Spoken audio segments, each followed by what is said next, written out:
উদয়পুর এসছি এখন। উদয়পুরে এখন খাওয়া দাওয়া চলছে আমাদের, এখন চলবে। একটা আমাদের ডিউটি ছিল, আজকে থেকে ডিউটিটা বন্ধ আছে।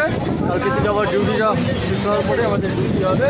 এই আমাদের বয়স্ক একটা বুড়ো এসছে, এটা তোমরা সবাই দেখো, ঠিক আছে? এই কাকা সবসময় খালি মাগি বাগি করে। তুমি কিছু বলো। বিকেলে বাপুর আছে, বাপুর না সবসময় না মাগি আচ্ছা আছে। কালুদা তুমি কিছু বলো, কালুদা কিছু বলো।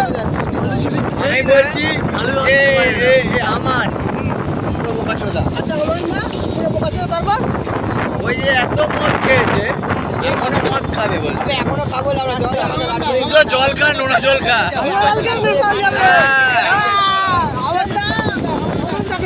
আমার সাথে দাঁড় করিয়ে খা, হারিয়ে যাবে। আচ্ছা তুই একটা কাজ কর, এই সমুদ্র পার থেকে চল, ঘরে গিয়ে খেয়ে কে হারায় ওখানে ঘরে গিয়ে হারাবে। হ্যাঁ? সাদা খেতে হবে, তাহলে মারা